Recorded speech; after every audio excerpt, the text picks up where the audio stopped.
دوسری بات، حضور علیہ الصلوۃ والسلام نے ارشاد فرمایا 7 لوگ ایسے ہیں جن کو اللہ قیامت کے دن عرش کا سایہ نصیب کریں گے، اس دن جس دن کوئی سایہ نہیں ہوگا۔ 7 یظلهم اللہ فی ظلہ یوم لا ظل الا ظلہ، اس دن اللہ کے عرش کے سائے کے علاوہ کوئی سایہ نہیں ہوگا۔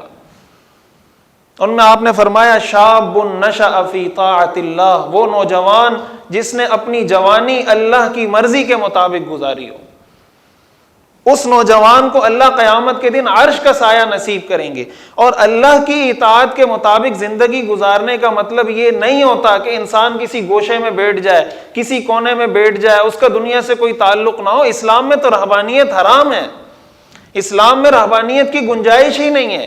اسلام پریکٹیکل دین ہے، دین مذہب نہیں ہے۔ دین کا مطلب ہوتا ہے کمپلیٹ کوڈ آف لائف۔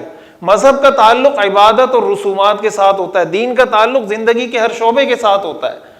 یعنی ایک آدمی، صحابہ میں آپ کو ایسے صحابہ بھی ملیں گے جو تاجر تھے، جو کاروبار کرتے تھے، صحابہ میں آپ کو ایسے صحابہ بھی ملیں گے جو ملازم تھے، جاب کرتے تھے، صحابہ میں آپ کو امیر صحابہ بھی ملیں گے، غریب صحابہ بھی ملیں گے۔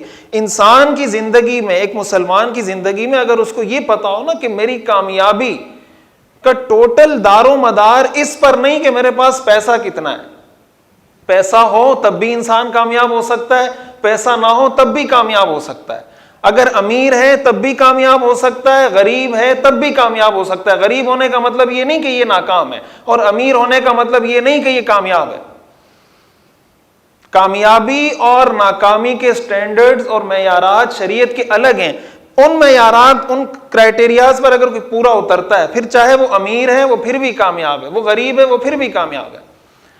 یہ چیز جب انسان کے سامنے ہوتی ہے، انسان مایوسی سے محفوظ رہتا ہے، اس کا حوصلہ مضبوط رہتا ہے، وہ ہمیشہ کوشش کرتا ہے، بار بار سٹرگل کرتا ہے، گرتا ہے پھر اٹھتا ہے، گرتا ہے پھر اٹھتا ہے، محنت کرتا ہے۔ اور جب وہ اپنا ٹارگٹ یہ بنا لے کہ یار اگر میں امیر ہوا تو ٹھیک، اگر امیر نہ ہوا اس کا مطلب میں دنیا کا ناکام ترین انسان ہوں، تو وہ ایسا آدمی دنیا میں زندگی نہیں گزار سکتا۔ اللہ کا نظام فطرت ہے۔ اللہ فرماتا ہے نحن قسمنا بینہم معیشتہم، یہ معیشت ہم نے تقسیم کی ہے۔ ورفعنا بعضهم فوق بعض درجات، بعض کو بعض کے اوپر فضیلت ہم نے دی ہے۔ دنیا کا نظام چل نہیں سکتا اگر سارے مالدار ہو جائیں، دنیا کا نظام چل نہیں سکتا اگر سارے غریب ہو جائیں، یہ پاسبل نہیں ہے۔ دنیا میں کبھی ایسا ہوا نہیں ہے کہ دنیا کا ہر آدمی مالدار ہو جائے۔ اگر دنیا کا ہر آدمی مالدار ہو جائے، آپ مجھے بتائیں پھر آپ کے جو صفائی کا کام ہے وہ کون کرے گا؟ پھر جو محلے اور شہروں کے گٹر ہے وہ کون صاف کرے گا؟ پھر سڑکوں پر کھڈے کون کھودے گا؟ جب ہر آدمی کے پاس پیسے ہیں، سسٹم چل ہی نہیں سکتا۔ کامیابی اور ناکامی کا معیار انسان اس کو بنا لے کہ یہ شریعت کی حدود ہے، میں نے کاروبار کرنا ہے، یہ جائز حدود ہیں، میں نے گھر والوں کے لاڈ نخرے برداشت کرنے ہیں، بچوں کے نخرے برداشت کرنے ہیں، یہ حدود ہیں۔ اس حدود کو اگر میں کراس کروں گا، اس کا مطلب اب میں اللہ کی نافرمانی کی طرف جا رہا ہوں۔ حضور علیہ الصلوۃ والسلام نے ہمیں یہی سکھایا۔